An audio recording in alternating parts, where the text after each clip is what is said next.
तो इस चैप्टर का रिवीजन करते हैं, इंडिया साइज एंड लोकेशन। तो इस चैप्टर में हम बेसिकली इन सब चीज़ों के बारे में देखेंगे कि इंडिया साइज के सेंस में क्या फैक्ट्स हैं, लोकेशन के सेंस में टाइम जोन्स के बारे में जानेंगे, नेबर्स के बारे में जानेंगे, और फिर एक्स्ट्रा पॉइंट के तौर पे हम देखेंगे कि गल्फ, स्ट्रेट्स एंड इस्थमस ये क्या होते हैं। तो शुरुआत जैसे इंडिया लोकेशन के सेंस में करते हैं। तो इंडिया की लोकेशन के सेंस में अगर हम नोटिस करें तो इंडिया का मेन लैंड पहली बात तो नॉर्थ हेमिस्फीयर में आता है, इक्वेटर के ऊपर। और इसके साथ साथ अगर हम कहें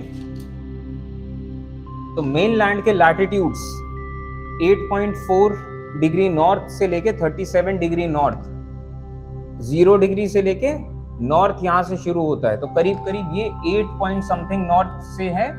और आप ये याद रखिए कि इंडिया का टोटल जितना भी एक्सट्रीमिटी है ये 30 डिग्रीज के आसपास है, चाहे आप ऊपर से नीचे लें चाहे आप लेफ्ट से राइट लें। तो ये लैटिट्यूड्स हो गए एंड लॉन्गिट्यूड्स। लैटिट्यूड्स इस तरीके से याद रख सकते हैं जो लेटी हुई लाइंस हैं। लॉन्गिट्यूड्स 68 आप याद रखेंगे एंड 68 में 30 जोड़ देंगे तो करीब करीब 97.27।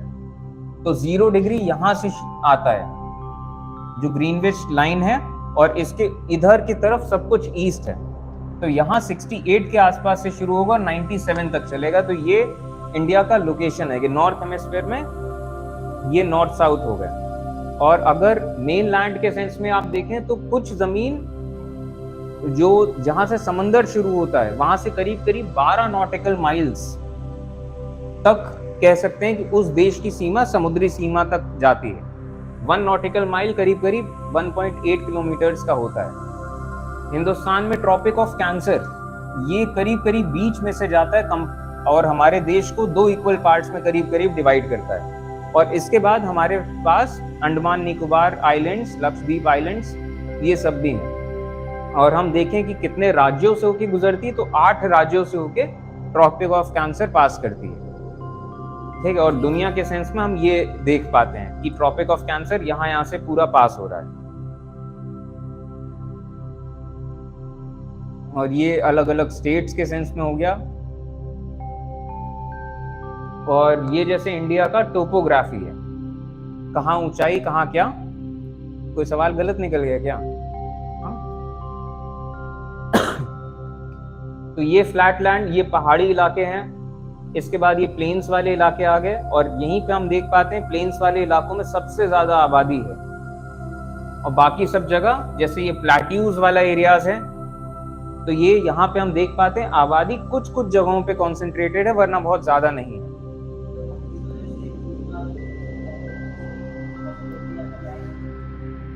लैंड है ऑब्वियसली, लेकिन ऊबड़ खाबड़ पहाड़ियां हैं, पथरीला इलाका है, तो वहां इतने लोग नहीं बसे हैं क्योंकि वहां ना इतनी खेती होती है ना इतना रिसोर्सेज है वहां पे, और रहना बहुत मुश्किल है क्योंकि पहाड़ी इलाका तो जहाँ पे थोड़ा सा फ्लैट हो जाता है, जहाँ थोड़ा पानी भी मिल रहा है सब कुछ, वहां पे बसावट होती है। और इसी वजह से कुछ कुछ एरियाज हैं जहाँ पे पॉपुलेशन है, और कई सारे एरियाज हैं जहाँ नहीं है क्योंकि जंगल हैं और भी ये पथरीले वाले इलाके हैं, पहाड़ियां हैं। अब जैसे यही चीज है, ये पूरा लद्दाख वाला एरिया, इधर उधर लोग रहते हैं, ऐसा नहीं कि बिल्कुल ही खाली है, लेकिन वो इतने छितराए हुए हैं कि आप उनको एक आबादी में, बहुत ज्यादा बड़ी आबादी नहीं है कि कोई।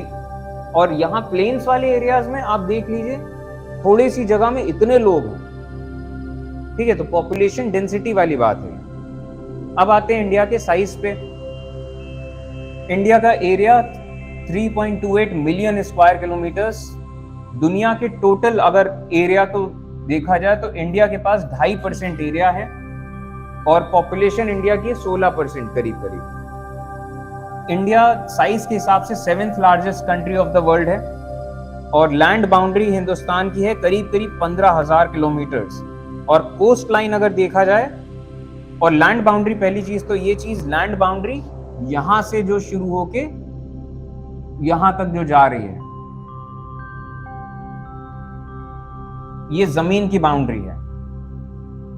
ठीक है, और इसके बाद कोस्ट लाइन कि समंदर से कितना जुड़ा हुआ है ये सब कुछ।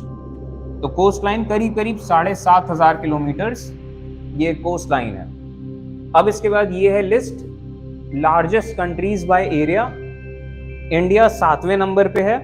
सबसे पहले Russia, Canada, United States, China, Brazil, Australia.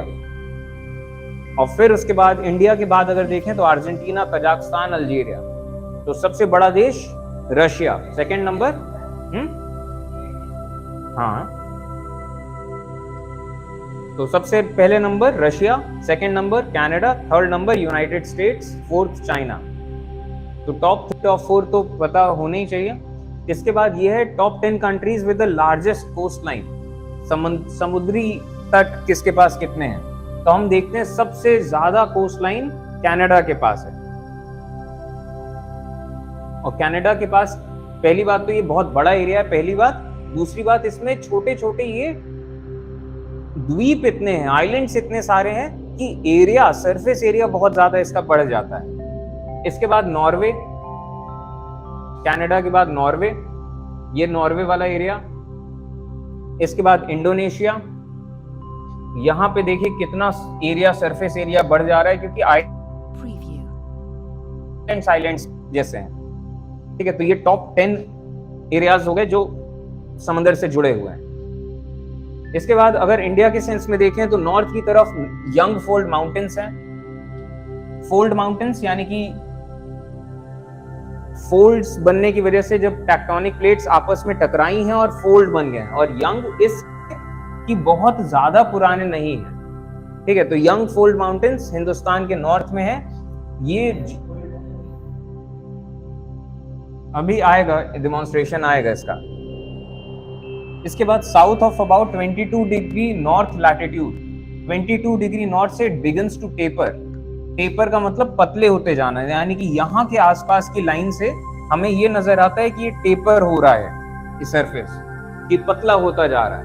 और ये एक्सटेंड करता है इंडियन ओशन तक। और ये इस इंडियन ओशन को 2 पार्ट में डिवाइड करता है, बे ऑफ बंगाल, अरेबियन सी। और फोल्डिंग, ये चीज, ऐसे जो पहाड़ बनते हैं इन्हें कहते हैं फोल्ड माउंटेन्स। तो इंडियन प्लेट जब पैंजिया या गोंडवाना से अलग हुई थी तो फिर जाके टकराई यूरेशियन प्लेट से और इस तरीके से फोल्ड बने।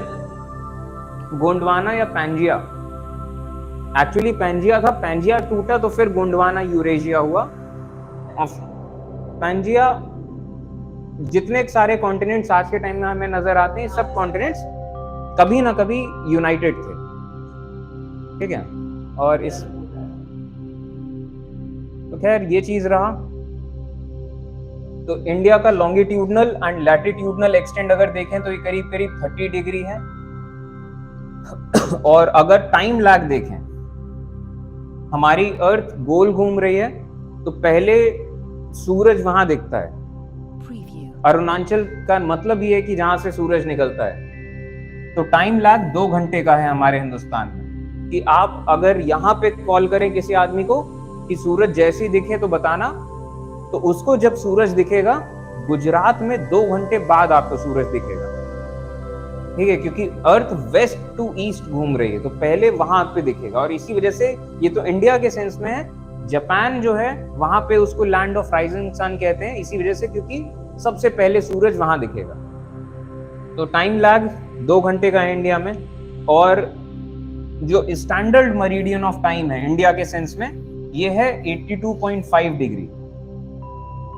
और ये यहाँ करीब करीब कह लीजिए इंडिया के बीचों बीच से जाता है, जिसको हम कहते हैं स्टैंडर्ड मेरिडियन। ठीक है, तो ये चीज हो गया। यहां से ही टाइम जोन्स का कॉन्सेप्ट आता है। तो ये जितना है ये 0 डिग्री है। और फिर इसके बाद जैसे जैसे हम इधर उधर जाते हैं तो टाइम आगे की तरफ या पीछे की तरफ, हमने कन्वेंशन बनाया है कि एक आइडिया रहे और एक सिस्टमैटिक वे में रहे कि हाँ अच्छा कितना टाइम कहाँ पे है।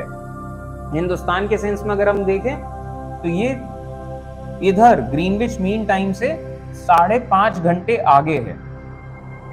यहां सुबह 8 बजे जब होगी उसके 5.5 घंटे बाद यहाँ पे सुबह का 8 बजेगा। ठीक है, क्योंकि अर्थ यूं गोल घूम रहा है तो पहले वहां से टाइम हम देखते हैं। यहां से हम कैलकुलेशन करते हैं, अर्थ घूमती है 360 डिग्री एक पूरा चक्कर 24 घंटे में। तो अगर हम इस चीज को कन्वर्ट करें तो 1 डिग्री का टाइम आता है 4 मिनट। ठीक है, तो यानी कि 1 डिग्री ईस्ट अगर आप जाएंगे तो आप 4 मिनट अहेड हो जाएंगे। और यहीं से आप इस चीज को देख सकते हैं कि जैसे कि एग्जाम्पल न्यूयॉर्क सिटी में 1 बज रहा है, ये है न्यूयॉर्क सिटी, यहाँ पे 75 डिग्री वेस्ट में है, यहाँ पे रात का 1 बज रहा है। और पूछा जा रहा है what is the time in Denver, ये रहा डेनवर, डेनवर है 105 डिग्री, ये है 75 डिग्री, यानी कि कितना डिफरेंस है 30 डिग्रीज का, 30 डिग्रीज, और हर डिग्री के साथ 4 मिनट का डिफरेंस आता है। तो 30 डिग्रीज के साथ कितना डिफरेंस आएगा 120 मिनट, यानी कि 2 घंटे, 2 घंटे का फर्क है। अब एक और चीज, यहां पे रात का 1 अभी बजा, तो यहां पे रात का 1 बजेगा 2 घंटे बाद, तो यानी कि अभी क्या टाइम हो रहा है, यहां रात का 11 बज रहा है। तो इस तरीके से हम पूरा कैलकुलेट कर सकते हैं। तो अब इंडिया एंड द वर्ल्ड, अगर हम इस सेंस में देखें तो इंडिया आता है, हमने एशिया के सेंस में अगर हम देखें तो पहली चीज तो इंडिया एशिया में आएगा, और एशिया में भी सदर्न एशिया में इसको कहा जाता है, साउथ एशिया, और south Asia and south east Asia में भी अब इंडिया को काउंट कर लिया जाता है कि अगर इस पूरे एरिया को अगर साउथ ईस्ट एशिया कहा जाए तो साउथ ईस्टर्न कंट्रीज जब कहते हैं तो उसमें इंडिया भी शामिल होता है। ये पूरा वेस्ट एशिया है, ये सेंट्रल एशिया, ईस्ट एशिया, ये नॉर्थ एशिया। हाँ क्या ईरान, हाँ हाँ हाँ, ये रहा इजराइल, जॉर्डन, पैलेस्टाइन, ये सब एशिया है। इधर वाला एरिया ये अफ्रीका गया, और ये वाला एरिया ये हुआ यूरोप, बाकी सब इधर एशिया है। ठीक है, तो ये चीज रहा। और India on the international highway of trade and commerce, इधर से हमेशा से अगर हम एंशिएंट टाइम से अगर देखा जाए तो यहाँ चाइना में इधर की तरफ के एरिया में सिविलाइजेशन बहुत ज्यादा है, यहाँ बहुत सारे लोग रहते आए, बहुत प्रोडक्शन होता रहा, तो यहाँ से सामान, यहाँ से सब तरह का सामान जाता रहा, और यहाँ हिंदुस्तान से ये सिल्क रूट इसको कहा जाता है, और फिर ये पूरा जाता रहा यूरोप।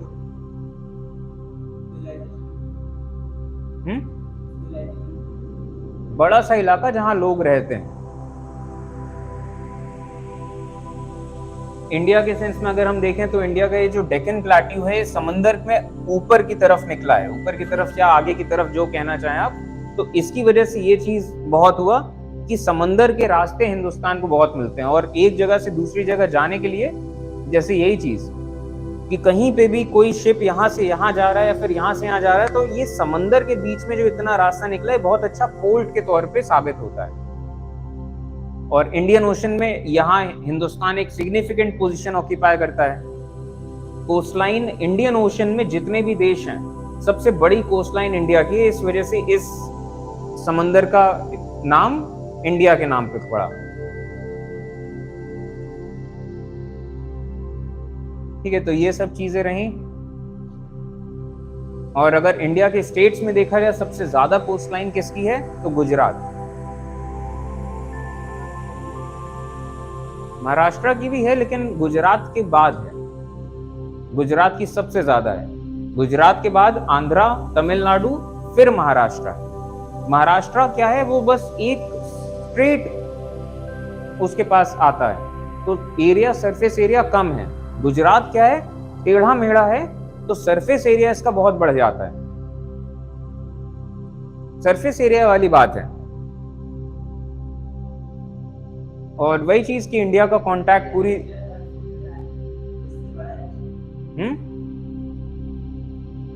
एशिया इतना ही बड़ा है। कौन सा एरिया कट हुआ है? रशिया आधा यूरोप में है, आधा एशिया में है। ठीक है, तो रशिया का ये सब इधर से ये इधर है यूरल माउंटेन्स, इधर का जितना रशिया है ये सब यूरोप में आता है, ठीक है, आधा रशिया यूरोप के अंडर है, मेजर यूरोपियन पावर्स में और ये सब में रशिया काउंट होता है।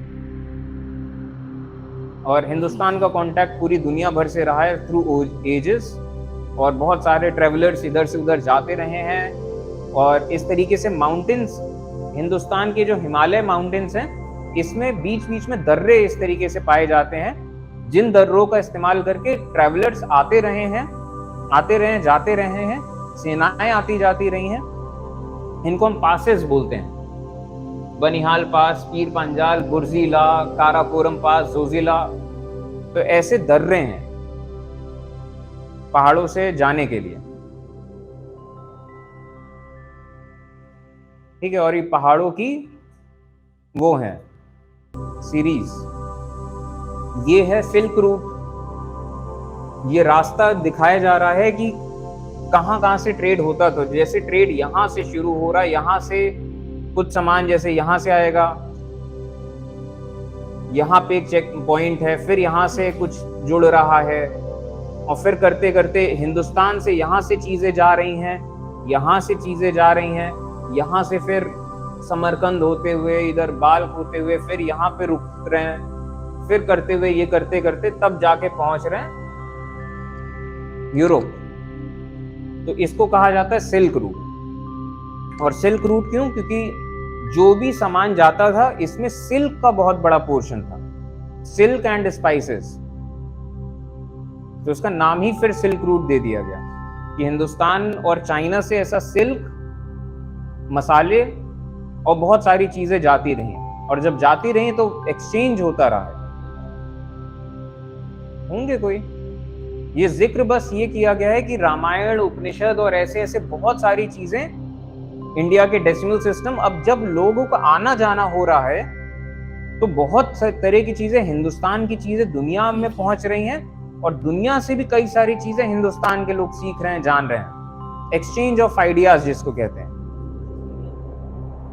ये डेसिमल लगाना कि हाँ डेसिमल का यूज, सबसे पहले जैसे इंडिया में डेसिमल, मैथमेटिकल कैलकुलेशंस में डेसिमल की कल्पना और डेसिमल का यूज एक्चुअली, ठीक है। इसके बाद India and the neighbours, Hindustan के कई सारे पड़ोसी हैं। देखा जाए तो 7 लैंड नेबरर्स हैं, 2 सी नेबरर्स हैं।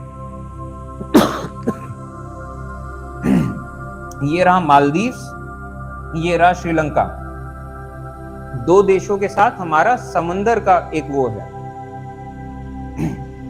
ये समंदर की बाउंड्री, और बाकी लैंड बाउंड्री है। पाकिस्तान, अफगानिस्तान, थोड़ा सा तजाकिस्तान, फिर चाइना, नेपाल, भूटान, बांग्लादेश, म्यांमार। इसके बाद Sri Lanka, it is separated by India through a narrow channel of water. थोड़ा सा पतला सा ही एरिया है पानी का जो कि इंडिया और श्रीलंका को सेपरेट करता है, ठीक है। इसको पाक स्ट्रेट कहते हैं। और ये गल्फ ऑफ मन्नार, गल्फ ऐसे एरिया को कहते हैं जहां लैंड में पानी थोड़ा सा अंदर तक आ गया हो, ठीक है। तो ये पाक स्ट्रेट। अब जैसे difference between gulf and straight, तो पाक स्ट्रेट एक पानी का रास्ता जो 2 लैंड्स के बीच में पानी है, और गल्फ जहां पे पानी अंदर की तरफ घुस रहा हो लैंड में। यहां पे इतना क्लियर नहीं होगा, जैसे ये देखिए, ये है गल्फ ऑफ ईडन, लैंड में पानी अंदर तक आ रहा है कहीं, तो इसे टर्म दे दिया गया गल्फ। यहां पे ये लैंड है और पानी अंदर तक है, कि मतलब कुछ ऐसा कर्व थोड़ा सा हो रहा है, तो इसे गल्फ ऑफ मेक्सिको। तो ये हो गया gulf. Gulf of Mexico is the largest gulf in the world. इनको गल्फ कंट्रीज कहते हैं इधर सब। ये गल्फ ऑफ ओमान, पानी अंदर की तरफ है। गल्फ ऑफ एडन, पानी अंदर की तरफ है। इसके बाद अब स्ट्रेट्स देखते हैं। जैसे ये है डेनमार्क स्ट्रेट, लैंड के बीच में एक पानी की स्ट्रिप, ठीक है। इसी तरीके से आपको स्ट्रेट ये दिखेगा, मैसीना स्ट्रेट, इटली और ये सिसिली वाले एरिया के बीच में छोटा सा, ये है स्ट्रेट ऑफ ऑट्रांटो। इन दोनों लैंड के बीच में से पानी का एक स्ट्रेट गया है, तो इसे कहा जाता है स्ट्रेट। और दो लैंड के टुकड़े आपस में जुड़े हों तो इसे इस्थमस कहा जाता है, जैसे इस्थमस ऑफ पैनामा।